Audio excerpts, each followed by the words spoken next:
pasti kalian mikirin kenapa ada teman yang gampang banget nangkap pelajaran dan kenapa ada yang lebih lama gitu.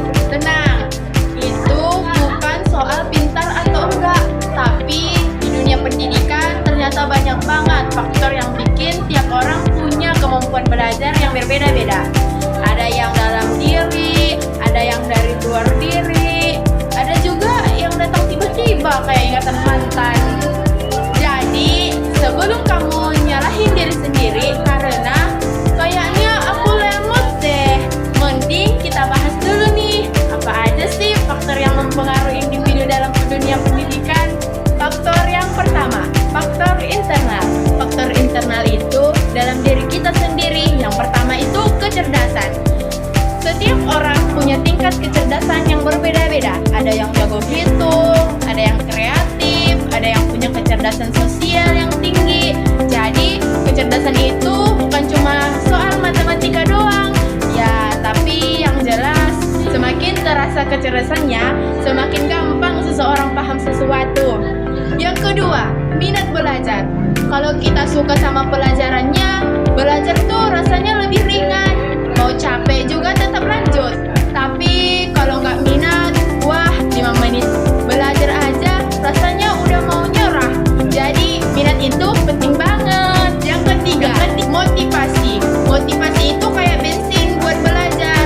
Bisa dari diri sendiri, bisa juga dari luar. Misalnya dukungan teman, guru, atau orang tua. Kalau motivasinya kuat, mau susah juga tetap jalan. Yang keempat, gaya belajar. Setiap orang punya gaya belajar favorit. Ada yang visual, suka lihat gambar atau video. Ada yang auditory, lebih mudah kalau dijelaskan secara lisan.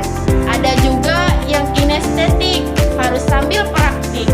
Kalau gaya belajarnya ketemu, belajar jadi lebih cepat masuk. Yang kelima, kondisi fisik dan emosi. Kalau lagi sakit, capek, atau stres, belajar tuh pasti nggak fokus. Begitu juga kalau lagi sedih atau marah. Tapi kalau mood lagi bagus, biasanya belajar lebih lancar. Yang kedua yaitu faktor eksternal dari luar diri kita. Yang pertama, keluarga. Keluarga itu tempat belajar pertama kita. Dukungan orang tua, cara mereka mendidik, sampai suasana rumah, semua itu ngaruh banget. Kalau di rumah tenang dan didukung buat belajar, prestasi kita biasanya akan lebih stabil. Yang kedua, sekolah dan guru. Sekolah yang nyaman dan guru yang asik bisa bikin belajar jadi semangat.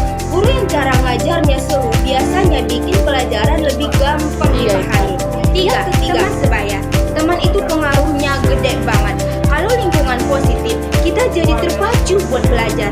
Tapi kalau temannya malas dan sering bolos, ya kita jadi ikut juga.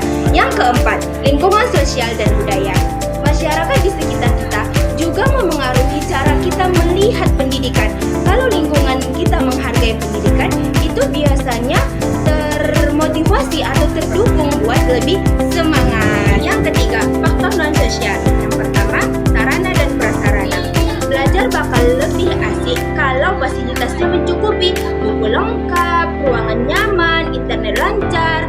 Semua itu bikin suasana belajar